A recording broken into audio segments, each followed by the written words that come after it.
Bonjour Catherine.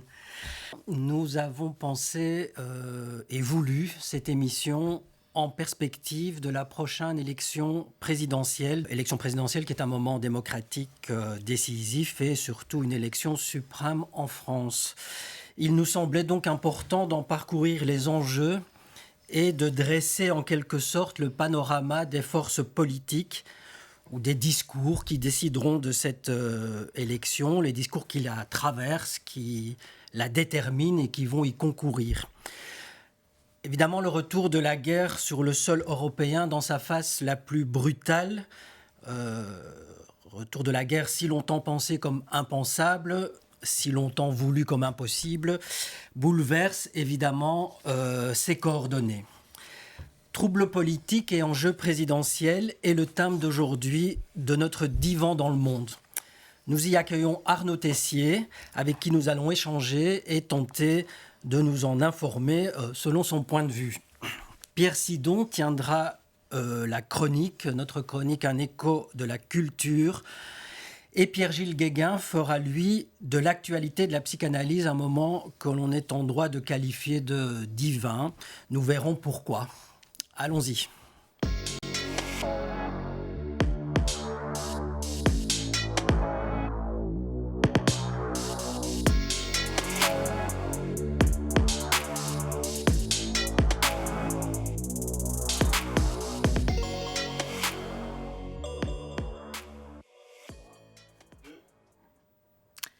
Bonjour Arnaud Tessier, merci d'avoir répondu à l'invitation de Studio Lacan. Bonjour. Vous êtes historien, essayiste, vous êtes haut fonctionnaire, vous avez été formé à l'École normale supérieure, à l'École nationale de l'ENA. Vous y avez aussi enseigné. Vous êtes auteur d'une quinzaine d'ouvrages, dont le dernier, Demain la Ve République, qui est un ouvrage collectif que vous avez fait avec Hervé Guémard. Et qui comporte de nombreux articles. Oui, bonjour Arnaud Tessier. Entrons donc dans le vif du sujet, si vous le voulez bien. Il nous importait donc, comme je le disais, de situer les enjeux présidentiels en vue de la prochaine élection. Et au fond, votre actualité éditoriale et l'objet de vos recherches nous permettent peut-être de commencer par le biais qui vous importe, à savoir, je dirais, le rôle et la fonction de l'État. Vous disiez, en préparant cette émission, que la France ou les Français entretenaient par rapport à la fonction de l'État presque un rapport que vous qualifiez d'inconscient. Et vous nous disiez aussi que le rôle de l'État est à la fois si présent dans la société, en même temps décrié par l'opinion, et selon vous, si absent du débat politique. Oui, c'est un paradoxe, parce qu'effectivement, on l'a vu depuis d'ailleurs 2 ans, à l'occasion de cette crise sanitaire qui était quand même plus qu'un trouble, qui était une tragédie quand même collective, pas seulement en France, dans l'ensemble du monde, et particulièrement dans les démocraties occidentales, puisqu'on a vu, on l'a oublié déjà, parce que la mémoire est courte, on a oublié qu'il y a 2 ans, on était quand même face à l'inconnu, et qu'on était quand même, on avait peur, nos sociétés avaient peur, les économies étaient au bord du gouffre, et nos sociétés étaient fragilisées d'une manière inouïe. Donc l'État a été très présent. D'ailleurs, personne ne se posait de questions au départ sur le rôle de l'État, parce que là, il y avait l'hôpital, tous les ressorts de la puissance étatique qui devaient se déployer pour protéger la société. Et puis les questions sont venues après, les critiques, l'État est trop vertical, il aurait fallu donner plus de pouvoir au local, parce qu'on n'était plus autant dans l'urgence et dans la nécessité de colmater les brèches et de protéger la société au plus vite. Donc il y a ce rapport ambigu, et puis je dirais il y a un peu aussi la problématique du vieux et du neuf. C'est un petit peu la question qui apparaît souvent à propos de la Ve République. On dit que c'est des institutions trop verticales, qui ont fait leur temps, qui ont été taillées pour un homme exceptionnel, des institutions exceptionnelles faites pour un homme exceptionnel, etc. etc. Et maintenant, on veut du neuf. Or, on s'aperçoit à la faveur, encore une fois, de crises comme la crise pandémique, mais plus encore avec ce qui se passe aujourd'hui en Europe, dans le monde, que le vieux est de retour, si j'ose dire. Enfin, le vieux, le neuf, l'histoire dans toute sa pesanteur et sa puissance. Et ça me fait penser un petit peu à celui qui a été un peu l'origine des institutions, à De Gaulle, qui disait le quotidien des démocraties, il est fait de crises. Et le cours des démocraties, c'est la lutte contre la crise. Les démocraties ont besoin d'une armure pour les protéger parce qu'elles sont perpétuellement menacées, quelquefois de l'intérieur, quelquefois de l'extérieur, par des forces qui peuvent être des forces humaines ou par des forces qui peuvent être des forces naturelles. Et je trouve qu'on est submergé par cette vérité. Alors justement, vous parliez de la crise de la pandémie qui avait été qualifiée de guerre sanitaire. Et depuis 15 jours, on est en début mars aujourd'hui, se sont ajoutées d'autres guerres. La guerre, évidemment, l'invasion de l'Ukraine, mais aussi une guerre économique, une cyberattaque. Et on entend bien qu'il y a aussi une guerre des idées. Alors, justement, ces principes de la Ve République, est-ce que vous pourriez nous donner les principes, la force, disons, des principes de cette Ve République qui, aujourd'hui, dans notre actualité, inclut la force comme principe peut-être l'avait-on oublié, enfin voilà. Qu'est-ce que ça change? Qu'est-ce qui est nouveau? Tout à fait. Les institutions de la Ve République ont été conçues par des gens qui n'étaient pas seulement d'ailleurs De Gaulle et son entourage, mais qui étaient aussi certains dirigeants de la Quatrième République qui en avaient subi les faiblesses et les défauts. Les institutions ont été conçues pour tirer les leçons de l'histoire politique et constitutionnelle française, puisque la France est la seule démocratie, à ma connaissance, qui en 150 ans ait connu 16 ou 17 constitutions et qui a expérimenté tous les régimes. Nous ne sommes pas comme les Britanniques ou les Américains qui ont bénéficié d'une réelle stabilité constitutionnelle. Nous avons tout essayé, les empires, toutes les formes de république, etc. Et donc en 58, on a voulu tout simplement doter la France d'institutions qui permettent de gouverner avec efficacité. Parce qu'on avait la crainte de se retrouver dans des situations comme celle de 1940, où l'État s'était effondré, où les institutions s'étaient effondrées, où la République avait remis son destin, en raison d'une défaite militaire, avait remis son destin entre les mains d'un vieux dictateur. Donc on voulait lutter contre ça, et donc c'était l'idée en 1958 que les institutions étaient faites pour gouverner. Elles devaient être démocratiques, mais il fallait privilégier ce qui donne au pouvoir légitime la capacité de gouverner, et pour cela, il fallait à la fois une capacité exécutive forte, ce qui explique dans nos institutions des choses qui sont critiquées aujourd'hui, comme le parlementarisme rationalisé, l'article 49.3, la capacité pour le président de la République de dissoudre l'Assemblée, la posture présidentielle, tout ça est critiqué, mais en même temps, ça a été fait pour permettre à l'exécutif de faire face à des crises. Et aujourd'hui, on en sent toute l'utilité. Et puis un deuxième élément, celui auquel vous faisiez allusion tout à l'heure, c'est que dans l'esprit de ceux qui ont fait ces institutions, le politique doit être articulé avec une administration forte. L'État doit être fort, parce que l'État, c'est celui qui est le garant de la cohésion de la société et qui permet de faire prévaloir en toutes circonstances les intérêts publics sur les intérêts privés. C'est des notions qui paraissent... Parce qu'aujourd'hui, on a une vision très contractuelle de la société. Mais dans la tradition française, dans une certaine tradition française, qui est très exactement celle qui a inspiré la Constitution de 1958, c'est un petit peu plus que ça. La démocratie, ce n'est pas simplement ce qu'on appelle la gouvernance, c'est-à-dire des intérêts qui s'équilibrent. Il doit y avoir une ligne qui est l'expression de la volonté et de la souveraineté nationale et de la volonté du peuple. Il doit y avoir une ligne qui permet de faire prévaloir sur la multitude des intérêts particuliers, lorsque c'est nécessaire, de faire prévaloir l'intérêt collectif et quelquefois la nécessité d'assurer la survie de la société. Oui, alors, en même temps, vous évoquiez ce rapport conflictuel par rapport à l'État. À la fois une grande attente de l'État, et puis nous sortons quand même d'une période où la dimension de l'État, avec toute sa verticalité, est très critiquée, très remise en cause, comme ne répondant plus aux besoins contemporains et à l'esprit peut-être du temps.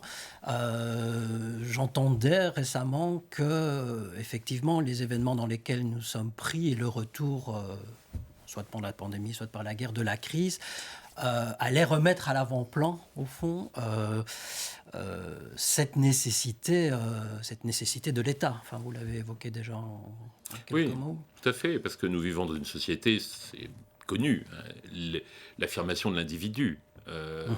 Qui est quelque chose qui date des années 60, lorsque les sociétés occidentales, et la société française tout particulièrement, ont commencé à s'extraire du souvenir des 2 guerres mondiales, puisqu'on avait quand même connu 2 guerres mondiales à 20 ans d'intervalle. Ça marque. Et puis il y avait eu quand même les guerres coloniales, il y avait eu la guerre d'Algérie, et donc vers le milieu des années 60, les sociétés, la société française en particulier, commence à sortir de cela, et commence à vouloir respirer, et l'individu commence à vouloir respirer. Et toute cette histoire, 68 et tout ce qui est suivi, c'est l'histoire de l'épanouissement de l'individu qui est arrivé jusqu'à un point excessif, qui avait été d'ailleurs annoncé par Montesquieu. C'est cette sorte de surévaluation de l'individu, l'égalité extrême, cette exaltation extrême de l'individu, qui fait qu'il devient le critère de toute chose, le moi-État. Alors ça, c'est très bien en période de tranquillité, de prospérité et de décontraction. Mais ces périodes-là sont courtes. Et surtout, elles fragilisent les sociétés lorsque des menaces surviennent. Or, aujourd'hui, nous sommes confrontés à des menaces de court terme, qui sont des menaces, encore une fois, mais qui nous paraissent des vieilleries, mais qui sont d'une réalité très forte, comme ces mouvements nationaux, identitaires, ces vieilles ambitions impériales qui ressurgissent, qui n'avaient jamais disparu, qui avaient été simplement masquées par les idéologies, par le communisme. Et puis il y a aussi des inquiétudes de très longue durée, comme ce qu'on appelle la transition écologique. C'est-à-dire que nous avons réalisé tout d'un coup que la Terre n'était pas extensible à l'infini, que le progrès n'était pas extensible à l'infini, que notre petite planète pouvait devenir toute petite. Des choses d'ailleurs qui avaient été dites par le Club de Rome au début des années 70. Beaucoup de gens avaient ricané, mais quand on relit le rapport du Club de Rome, 50 ans plus tard, on est saisi, parce qu'ils avaient dit très exactement ce que nous connaissons aujourd'hui. Donc aujourd'hui, eh bien, on voit que le collectif revient, si j'ose dire. Le collectif, l'histoire et le poids du collectif et de la nécessité d'une solidarité dans la société reviennent avec force. Mais ce qui est étrange, c'est que tout cela n'est absolument pas discuté ou théorisé dans le discours politique. On ne parle que de l'État et de tout ce que l'État représente, de cette sorte de transcendance qui fait prévaloir les intérêts publics sur les intérêts privés. On n'en parle que pour dire qu'il y a trop d'État, trop de verticalité, il faut donner du pouvoir au local, etc. La pauvreté du débat politique sur un thème qui en réalité est au cœur de ce que nous vivons, c'est saisissant. Alors justement, peut-être en 2 mots, puis on aura le temps de le reprendre. Est-ce que vous pourriez nous éclairer un peu sur la question des clivages droite-gauche qui s'estompent? Est-ce que vous êtes d'accord avec ça, au profit d'autres clivages? D'un côté les démocrates, de l'autre le populisme. Est-ce que vous êtes là aussi d'accord avec ces termes et qui réinterrogent peut-être aujourd'hui autrement le rôle de l'État et donc de cette 5e... Tout à fait. Le populisme, je pense que c'est... en France, je pense. Voilà, oui. Le populisme recouvre des choses tellement diverses que c'est difficile à analyser, mais il y a 2 choses qui sont très frappantes. La première, c'est la fracture, la dénonciation des élites. C'est la dénonciation de toute élite et l'exaltation d'une entité peuple dont on voit mal les contours. Et le deuxième élément, c'est ce qu'un politologue, un maître de la science politique qui s'appelle Yves Mény a très bien expliqué dans son livre Imparfaite démocratie, c'est que toute démocratie est fondée sur une frustration originelle, puisque la démocratie repose sur l'idée que le peuple est souverain, et l'histoire des démocraties, c'est la façon de confisquer un petit peu cette souveraineté pour l'organiser, parce que le peuple, à part sur une agora très, très restreinte, le peuple ne peut pas être directement souverain, très difficilement. Donc il y a une frustration originelle dans la démocratie qui a pris des proportions immenses depuis quelques années, tout simplement parce que les peuples, les sociétés ont l'impression que les gouvernements n'ont plus d'action sur les choses. C'est-à-dire qu'on accepte d'être représenté lorsque ceux qui vous représentent assument une certaine capacité d'agir. Mais lorsque ceux qui vous représentent émettent une sorte d'aveu d'impuissance, lorsqu'on vous dit la mondialisation est un fait auquel il faut s'ajuster, le monde, la réalité du monde nous s'impose à nous et nous devons juste nous adapter, les peuples ne sont pas contents parce que leur frustration devient intolérable. Et je crois que c'est ça la source, pas seulement en France, et c'est très aigu en France, précisément parce qu'en France, il y a cet inconscient. On est habitué à ce que l'État prenne tout en charge. On le critique, on le dénonce, il vous agace, Mais en réalité, on trouve naturel qu'ils prennent tout en charge. Je crois que c'est pour ça. Cet inconscient s'est manifesté avec le confinement. Moi, j'étais saisi par on peut dire la docilité, mais c'est pas péjoratif, mais par la facilité avec laquelle la société française s'est enfermée chez elle. Enfin, en 2 jours. C'est inouï quand on y réfléchit. Quand on pense... Voilà. Et s'est mise à travailler de chez elle. Mais voilà. Enfin, je veux dire, et je ne crois pas du tout que ce soit par esprit de soumission.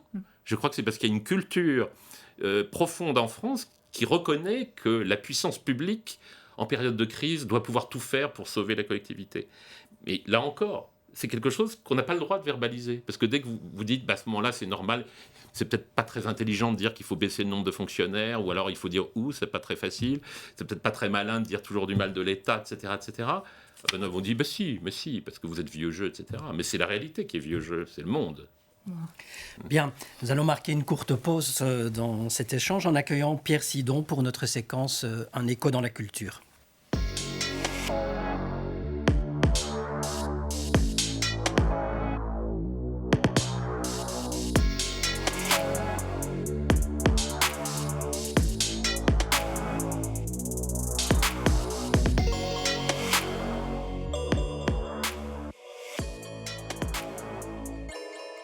Bonjour Pierre Sidon, vous êtes psychanalyste et vous avez souhaité, pour cet écho de la culture pour Studio Lacan, nous parler de Joseph Beuys, qui n'est pas très connu. Exactement, vous avez voulu nous faire connaître la voix de l'artiste qu'il emprunte et qui peut nous enseigner. Alors, le musée d'art moderne de la ville de Paris consacre actuellement une exposition de ses dessins qu'on peut aller voir. Alors, on ne le connaît pas trop, Pierre Sidon. En effet, il est connu surtout des spécialistes et des artistes du monde de l'art, des professionnels. Et son œuvre est très impressionnante, une grande variété de techniques, tout à fait déroutante et qui résonne avec son personnage d'ailleurs, avec laquelle elle se mêle, puisqu'il est passé du dessin, de la sculpture, jusqu'à la performance et les installations. Et il est allé aussi à mêler l'art, la science, la théorie et la politique. Et on va retrouver d'ailleurs des éléments que vous avez évoqués. Il s'est inventé d'abord une mythologie personnelle, celle de sa renaissance comme artiste, abandonnant ses études de biologie après la guerre, où il a servi dans la Luftwaffe et il a subi un accident. Et il raconte qu'il a ensuite sombré dans une dépression après avoir fait une école d'art. Et puis il s'est soigné de cette dépression en travaillant au champ pendant 2 ans. Et il en ressort muni d'une légende tout à fait originale, selon laquelle l'artiste doit soigner le monde comme lui-même a été soigné à la suite de cet accident, tout en disant que cette légende a été une mystification. Il n'y croyait pas, mais c'était sa légende, et c'était ce qui lui était arrivé. Il s'était redéfini, reborn. Et donc, après son accident, des nomades tatars l'auraient recueilli, l'auraient enveloppé de graisse, de feutre, et l'auraient nourri de miel. Et il va se servir de cette syntaxe d'éléments naturels pour créer tout un tas d'œuvres qui vont du dessin à la sculpture, l'installation et des performances qu'on peut retrouver d'ailleurs sur YouTube, on peut les voir. Alors, le tout est inspiré d'une idéologie, au départ christianisme, puis il y a aussi l'anthroposophie, et à la fin, il va aller vers une idéologie écologique, avec des œuvres d'ailleurs qui sont en rapport avec les arbres, le granit, etc. Et lui-même s'est défini comme un chaman. Ça va très loin parce que on voit une ligne de destin dans laquelle, enfant, c'est un ami d'enfance qui raconte ça, il se promène toujours avec un bâton de berger, et le bâton, il va l'intégrer dans ses œuvres, et avec ce bâton, il menait un troupeau imaginaire, et il va se trouver ensuite être le berger de l'humanité, menant l'humanité vers... au fond, une thérapie pour jusqu'à la planète. Alors, il va créer donc 2 partis politiques, même à la fin, dont le premier sera un parti pour la démocratie directe, donc le référendum, on retrouve la question du populisme déjà, et ensuite les Verts. Alors Pierre, Lacan dit, on connaît ça entre nous, que l'artiste précède le psychanalyste. Là, ça a quand même plutôt des allures loufoques. Ça pourrait, mais c'est vrai que Lacan dit aussi que le par-l'être n'a de choix qu'entre la débilité et le délire. Alors, Jacques-Alain Miller, d'ailleurs, à Bordeaux récemment, racontait que, à propos de la paraphrénie, que le mental par lui-même est malade, que le mental a un rapport avec l'imaginaire, il est glissant, il est flottant, je le cite, et ce pourquoi, dit-il, le sujet doit s'accorder au symbolique pour pouvoir arrimer, fixer un ordre et une connaissance. C'est comme ça que je comprends que Beuys disait qu'il souhaitait parvenir à ce qu'il appelle l'éloignement du rétinien. L'artiste emprunte en effet une voix singulière, comme l'a démontré Lacan avec Joyce. Joyce, d'ailleurs, dont Beuys a été un admirateur, allant jusqu'à rajouter 2 chapitres à Ulysse. Donc, ce sont des carnets de dessin qui ont été publiés l'année dernière, qu'on peut trouver sur Internet aussi. Et comme lui, il a produit une œuvre qui fascine d'ailleurs les universitaires. Donc, c'était son symptôme, sa solution. Probablement, il y a peut-être plusieurs types de solutions. Chez lui, on voit qu'en effet, il y a la solution théorique, il y a les élaborations de discours, le Berger, la politique, la sculpture sociale, ce qu'il appelait la sociale plastique. Et dans la performance, par contre, on voit que, par exemple, une performance qui s'appelle Beuys is looking at you, on voit qu'il se fait tableau, il se fait regard dans le tableau en devenant l'objet dans le tableau. Alors, l'exposition montre qu'il dessinait sans arrêt, ce qui est très intéressant, puisque ce n'était pas uniquement des dessins préparatoires, mais qu'il y avait aussi une pratique permanente du dessin, comme des notes. Et cette série du Musée d'Art moderne décline de façon systématique la thématique, en quelque sorte l'alphabet visuel qui est symboliste et même assez vitaliste, avec lequel il va ensuite créer d'autres types d'œuvres. Et on peut distinguer donc dans ce symbolique, ce symbolisme et ce vitalisme, ces dimensions du symbolique, du réel et de l'imaginaire, avec lesquelles, au fond, il a opéré quelque chose de l'ordre d'un montage, pour ne pas dire nouage. Enfin, ça a très bien tenu, avec beaucoup de succès, toute sa vie. Et il a pu ainsi peut-être regonfler quelque chose de la vie qu'il avait désertée pendant ces 2 années où il a été extrêmement déprimé. Il a produit, au fond, comme Duchamp et Warhol, une critique de l'objet industriel, mais il l'a porté à un niveau différent, peut-être supérieur, en tant que, là, c'est chez Duchamp, c'est l'introduction du vide, chez Warhol, il y a l'effet miroir avec la société de production, et ici, il y a renversement, sublimation, escabotisation de l'individu objet qu'il a été. Alors on comprend bien, au fond, cette construction, comme vous le développez là, à un niveau individuel, mais en quoi peut-on faire une politique ? Ah oui, alors lui-même a voulu faire une politique, mais je trouve que c'est inspirant.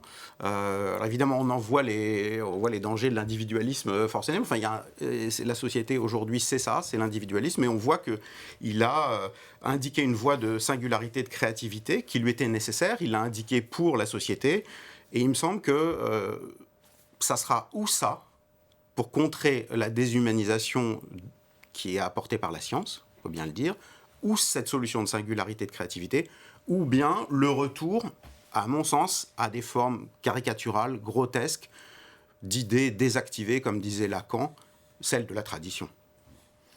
Merci. Bon, merci Pierre, oui. Reprenons le débat. Donc, Arnaud Tessier, nous avons surtout discuté pour l'instant de l'impact, je dirais, de l'actualité dramatique, pandémie, guerre, sur les questions qui vous et qui nous préoccupent. Mais on pourrait revenir aussi aux coordonnées dans lesquelles tout cela continue néanmoins de s'inscrire, celle de, vous l'avez déjà évoqué, de ce qu'on appelle maintenant la démocratie d'opinion qui s'est imposée en Occident. Et au fond, vous indiquez bien dans l'ouvrage que vous dirigez que le trouble politique, comme vous dites, est bien plus profond, avec la montée de l'abstentionnisme, la crise des partis traditionnels, l'irruption de nouveaux acteurs qui dérogent au jeu politique classique, la poussée des extrêmes, mais surtout cette perte de confiance envers les institutions. Le tout, vous dites, nourrissant des idées périlleuses. Alors, qu'est-ce que... Oui, qu'est-ce qu'une institution ? C'est quelque chose qui se tient debout. ou qui a l'air de tenir debout en tout cas, l'apparence étant quelquefois presque aussi importante que la substance, et les sociétés ont besoin d'institutions. Or, cette montée de l'individualisme s'est accompagnée, ce qui n'était pas absolument obligatoire au départ, d'une sorte de désinstitutionnalisation généralisée de la société et d'une perte de confiance dans les institutions. Alors, le problème, c'est que les choses seraient moins graves si les politiques eux-mêmes ne s'étaient pas joints au mouvement, en quelque sorte. Par exemple, prenons l'exemple de l'institution présidentielle.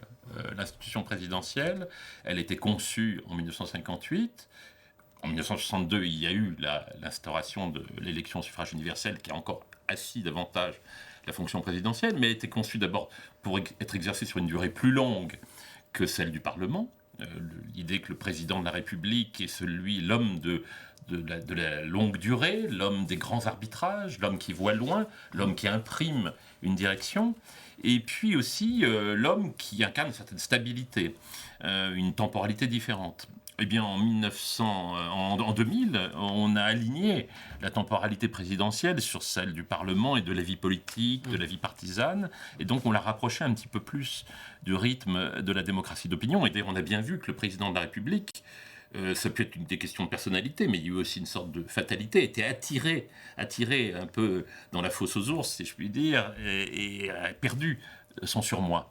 Alors certains présidents de la République, que je ne désignerai pas particulièrement, ont particulièrement oublié ce surmoi. Mais le surmoi présidentiel, c'est quelque chose qui fait partie de l'institution, et il y a une certaine sacralité qui correspond à une conception de la démocratie où le temps, la temporalité doivent être incarnés.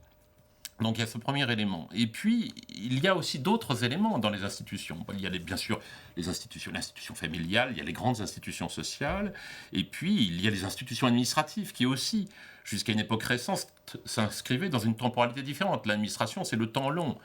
C'est pour ça que la France a toujours été rétive au système des dépouilles, spoil system, quand on le traduit, il dit beaucoup plus ce qu'il veut dire. Le système de dépouille aux États-Unis, c'est quand le parti vainqueur s'empare des dépouilles du parti vaincu. Ce n'est pas la tradition française. La tradition française, ça a été, en tout cas pendant longtemps, l'idée d'une administration qui s'inscrit dans une temporalité longue, avec des corps d'ailleurs, des traditions, etc. Donc tout ça est mis à mal, et donc ce sont des repères qui ont tendance à s'affaiblir et qui participent de ce mouvement général de désinstitutionnalisation qui déracine un peu la démocratie. Parce que la démocratie, je crois que c'est quelque chose qu'on a essayé d'apporter dans ce livre. Une constitution, ce n'est pas seulement une constitution politique, un texte qui régit les rapports entre les pouvoirs. Il y a aussi des constitutions cachées ou des constitutions sous-jacentes. Dans ce livre, il y a une contribution très remarquable d'Alain Supiot qui explique qu'il y a une constitution sociale de la Ve République qui se porte pas très bien, mais il y a une constitution sociale.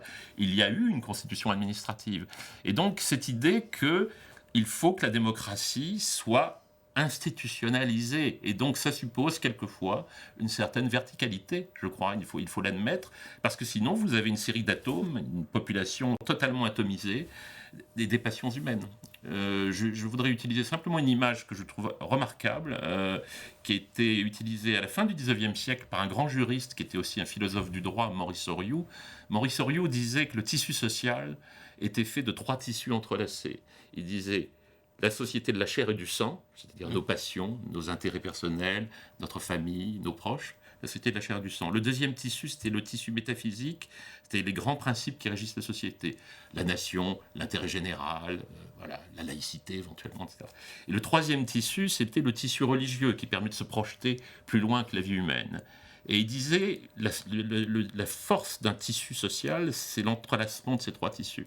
Et aujourd'hui, on constate que la société de la chair et du sang se porte bien, je vous remercie, que le tissu métaphysique se porte pas trop bien, surtout si on voit comment certains principes de la République sont malmenés. Quant au tissu religieux, eh bien, je ne voudrais pas m'engager sur ce terrain, mais il y a d'un côté la déchristianisation, de l'autre il y a la vitalité d'autres formes de religion qui ont un autre rapport à la société. Donc je crois qu'on a là des clés pour comprendre que notre démocratie va profondément mal pour des raisons qui vont bien au-delà des explications qu'on donne sur le fait que la Constitution serait vieillotte ou que la politique serait trop verticale en France. C'est beaucoup plus profond ce qui se passe.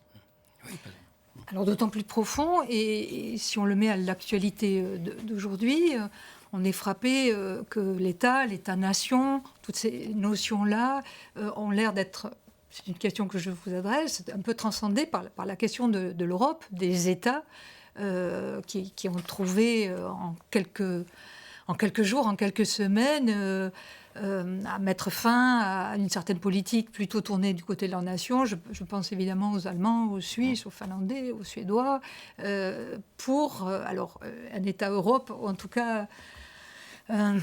bon, je ne sais pas comment vous qualifieriez cette suprématie finalement qui semble se dessiner ou pas, vous me direz, sur la question européenne. On voit que l'idéal d'une Europe-nation, en quelque sorte, d'une Europe où les différentes nations se dilueraient dans un sentiment européen global, ça n'a pas marché, en tout cas pas jusqu'à présent. Et ce qui manque, c'est la coopération politique. D'ailleurs, ce que voulait faire De Gaulle au début des années 60, c'est-à-dire des États souverains qui coopèrent ensemble et qui mettent leurs intérêts en commun pour imprimer leur mouvement à l'histoire. Et ça, on voit que ça manque un peu tragiquement. Et puis on voit surtout, c'est ce qu'avaient d'ailleurs vu très bien deux personnalités politiques très différentes, qui étaient François Mitterrand et Margaret Thatcher, au moment de la chute du mur de Berlin. Les deux avaient fait la même analyse, parce que c'était des personnes qui avaient sans doute une culture historique supérieure à la moyenne des politiques. Et Mitterrand avait vu que se profilait le retour de l'histoire au moment où déjà on disait un peu vite que c'était la fin de l'histoire. Et Margaret Thatcher avait dit vous allez voir, hélas, sous les restes du communisme, vous allez voir ressurgir la vieille Europe avec ses vieilles nations, ses vieux conflits identitaires et ses vieilles guerres. On l'a vu très vite avec les guerres dans l'ex-Yougoslavie. Mais on a aussitôt oublié cet épisode quand même extrêmement marquant et douloureux, très douloureux. Quand on voit l'Ukraine aujourd'hui, moi, je ne peux pas m'empêcher de penser à ce qu'ont été les guerres de l'ex-Yougoslavie. C'est quand même pas très ancien et ça a suivi de très, très peu la chute du communisme. Donc voilà, je pense que c'est quelque chose qui est très frappant, ce rapport au temps. Je crois que les démocraties, lorsqu'elles coopèrent ensemble, elles ont besoin de garder ce rapport au temps et à l'histoire pour comprendre ce qui se passe et prévoir ce qui va se passer. Et je crois que les sociétés démocratiques ont besoin aussi d'un rapport au temps qui s'incarne dans les institutions. Or, aujourd'hui, on a l'impression en France que le système politico-administratif, au lieu de densifier sa temporalité, si je puis dire, c'est-à-dire d'avoir des institutions bien identifiables, qui n'ont pas les mêmes temporalités, qui agissent certaines dans le long terme, d'autres dans le court terme, eh bien, tout se rétrécit dans l'espace d'une législature, d'un seul mandat, d'un seul homme éventuellement, et la société, qui elle est très sensible au mouvement d'opinion et à tous les nouveaux médias de la démocratie d'opinion, avec leurs effets redoutables, comme Internet, les réseaux sociaux, etc., eh bien cette société, au lieu de pouvoir s'adosser à ces temporalités et à ces institutions enracinées, se trouve adossée finalement à quelque chose qui court à la même vitesse qu'elle. Et ça, je pense que c'est un des problèmes. Je pense qu'on a vraiment... on aurait pu espérer, mais malheureusement je vois que le débat public n'en tient aucun compte, on aurait pu espérer que la pandémie, qui a arrêté les pendules, quand même, de manière incroyable, puisqu'elle a arrêté nos vies. D'ailleurs, nous n'avons pas, je pense que les 2 années écoulées, nous ne les percevons pas comme 2 années normales. La densité de ces 2 années n'est pas la même. Le temps s'est arrêté et on aurait pu mettre à profit ces 2 années pour réfléchir, pour prendre du champ, pour regarder les choses avec plus de profondeur, pour regarder l'actualité en relief et pour reposer des questions de fond. Non, c'est pas ce qui se produit. Et ça, c'est un peu terrible quand même. Oui, peut-être alors pour aller vers la fin du débat, juste une petite incise comme ça. En 1947, Jacques Lacan, qui avait été 2 ans auparavant en Angleterre, écrit un texte sur la psychiatrie anglaise pour dire qu'il est frappé par ce qu'il appelle le rapport véridique au réel que les Anglais ont manifesté par rapport aux Français qui, eux, étaient plutôt dans le refuge imaginaire des idéologies de grandeur, dans les ismes. Voilà. Et en lisant votre ouvrage, à plusieurs endroits, j'ai été frappée par par, au fond, une certaine référence, alors pas au réel au sens psychanalytique du terme, mais je ne retiens qu'un petit terme là de François Cornu-Gentil qui dit que De Gaulle invitait à non pas se questionner pour savoir quel était l'ennemi, mais où était le danger. Tout à fait. Et il me semble que ça a à voir avec ce rapport véridique au réel, de se poser la question non pas de quel est l'ennemi, mais où est le danger. Tout à fait. Oui, on dit toujours que De Gaulle était un pragmatique, ce qui, à mon avis, est une erreur d'appréciation. Parce Oui. qu'en pragmatique, il y a l'idée que on s'adapte, on n'a pas d'idée fixe, etc. Et il y a une formule de Mauriac extraordinaire qui dit que c'est l'homme du réel le plus réel. Et il expliquait, c'est alors le fils de François Mauriac, Claude, qui était le secrétaire de Gaulle après la guerre, qui disait que quand De Gaulle paraissait dur, c'est parce qu'il était tellement dans le réel qu'il était déjà en train d'imaginer ce qui allait venir. Bon. Ce qui allait venir. Et donc, il ne faisait même plus attention aux souffrances du présent. Et je crois que ça explique beaucoup de choses qui ont été critiquées dans la politique de Gaulle. On a parlé de son insensibilité au moment de la guerre d'Algérie, etc. Il était toujours projeté dans le futur, parce qu'il avait une perception extraordinaire, c'est un grand bergsonien, de la densité du temps. Bah écoutez, ce sera le mot de la conclusion. Merci. Merci beaucoup, voilà. Alain Tessier. Merci. Nous allons... Oui, à la rubrique de Pierre-Gilles Guéguen qui va nous aider justement à faire la différence entre ce qui est le réel et la réalité. Voilà. Merci.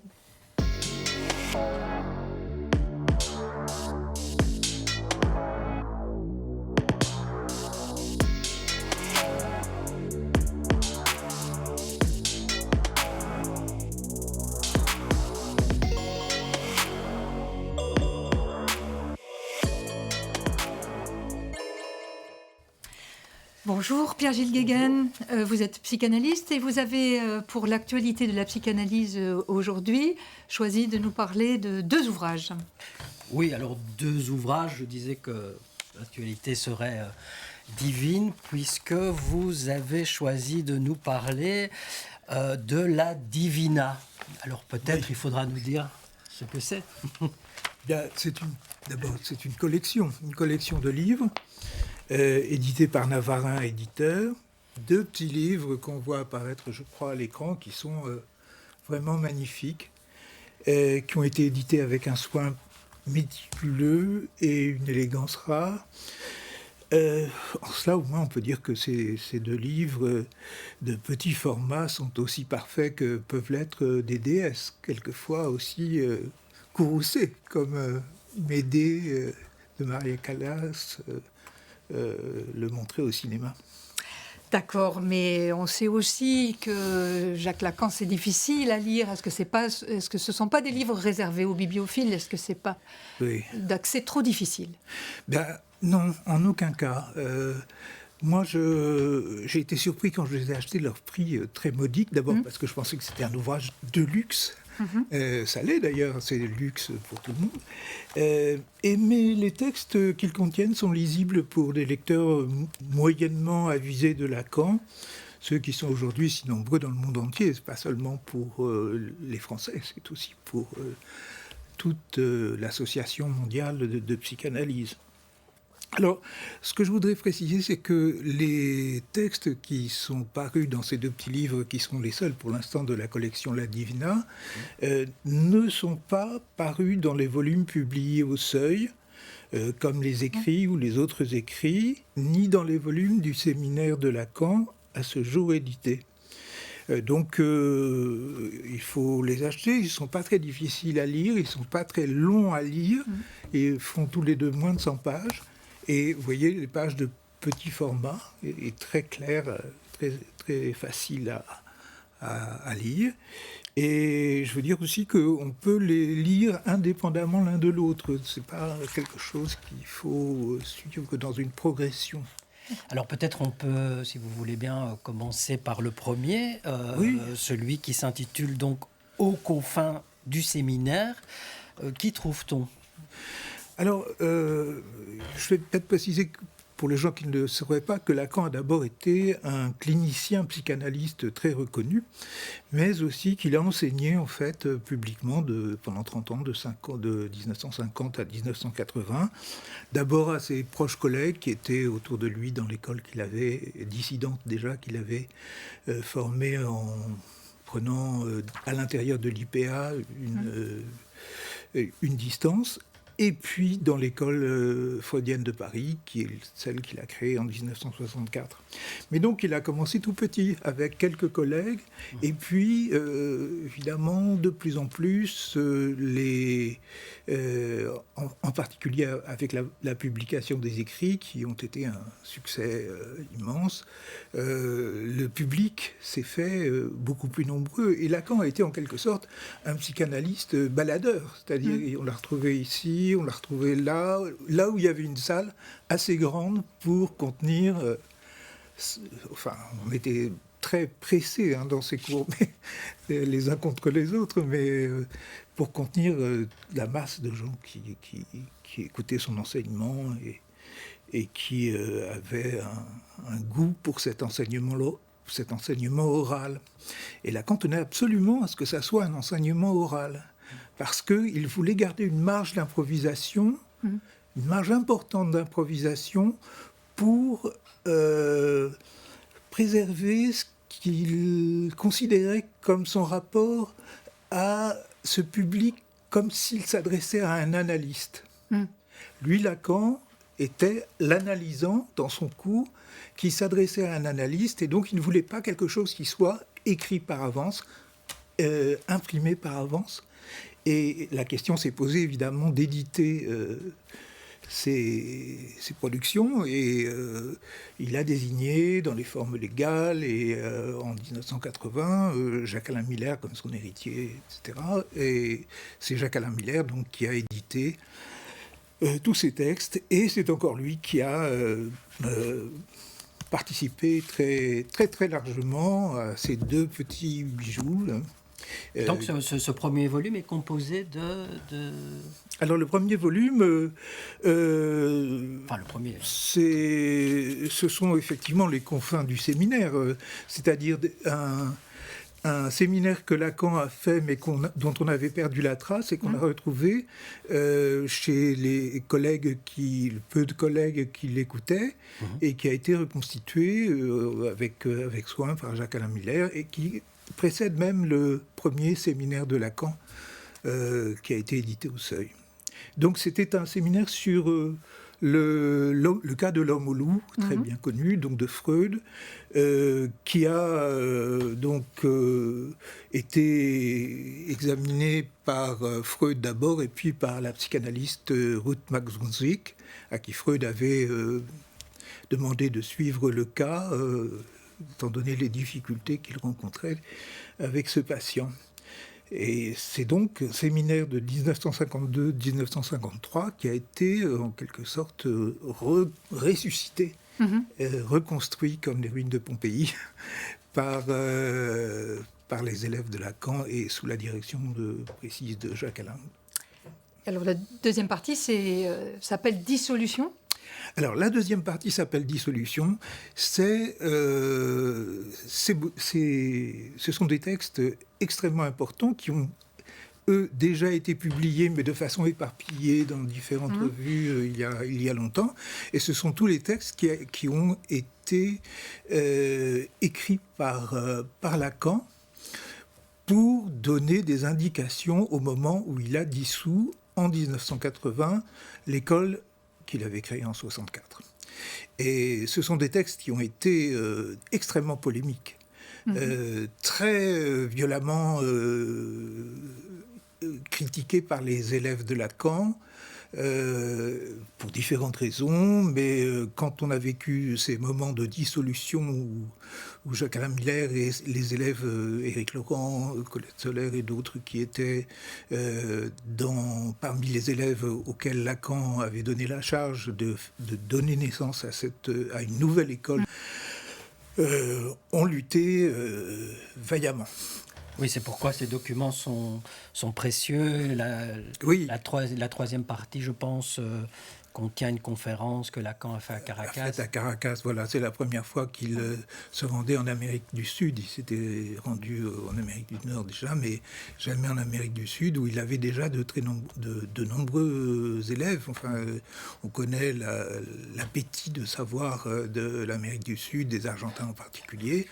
Et Lacan était soucieux de prendre contact avec les élèves qu'il pouvait rencontrer déjà sur ce continent, se présenter, disait-il, avant qu'on ne le représente. Parce qu'il avait un peu peur que ça parte dans des directions avec des chefs de groupe différents, etc. Il tenait lui-même à être présent, et c'est une très belle conférence qu'on pourra lire ici. D'accord. Bien, alors il y a donc un deuxième volume qui s'appelle La Troisième. Il y a d'ailleurs une courte note qu'il introduit. Oui. Elle dit que Lacan y renouvelle, au fond, son propre enseignement, qu'il y introduit des concepts nouveaux. Et d'ailleurs, Jacques-Alain Miller écrit que c'est l'heure de la langue, la jouissance et du nœud borroméen. Absolument. En fait, il s'agit de travaux qui ont été prononcés à l'Institut français de Rome le 1er et le 2 novembre 1974. Alors, 1974, c'est l'année où il commence à introduire, en effet, à remanier la jonction de l'imaginaire, du réel et du symbolique, et où il introduit cette nouvelle forme, ce nouveau concept, et aussi le concept de la langue, par exemple, qui n'existait pas avant, en un seul mot. Alors justement, vous nous donnez, c'est très important, Pierre-Gilles, vous nous donnez l'occasion de distinguer ce qui est le réel et la réalité, puisque le réel est passé dans la langue courante, mais du point de vue de la psychanalyse, peut-être vous pouvez en dire quelque chose. Oui. Au début de l'enseignement de Lacan, ça n'est pas absolument évident. Je veux dire, il parle du réel, c'est souvent assez proche de la réalité, mais très tôt quand même, dès au moins 1966 et même avant, il distinguera soigneusement le réel et la réalité. La réalité, c'est un mixte d'imaginaire et de symbolique qu'il appellera les semblants, dont d'ailleurs notre invité tout à l'heure a déjà évoqué l'importance. Et le réel, c'est ce qui résiste, c'est ce qui ne tourne pas rond, c'est ce qui ne va pas. C'est ce contre quoi on se cogne. Contre quoi on se cogne, et tout le temps. Et qui en fait est une jouissance qui est opaque au sujet lui-même, et qui le reste. C'est donc cette dimension qui est à la fois extrêmement nécessaire pour nouer ensemble le réel à l'imaginaire et au symbolique, mais à laquelle on n'a pas accès directement par le sens. Ben écoutez, Pierre-Gilles Guéguen, merci. Je crois que vous avez piqué notre curiosité. Nous allons donc découvrir ces deux ouvrages. Et Studio Lacan pour ce soir est terminé. Nous vous donnons rendez-vous samedi prochain à 18h30. Et il me reste à remercier tous les invités pour vos participations. Bonsoir Yves. Bonsoir Catherine. Merci à vous.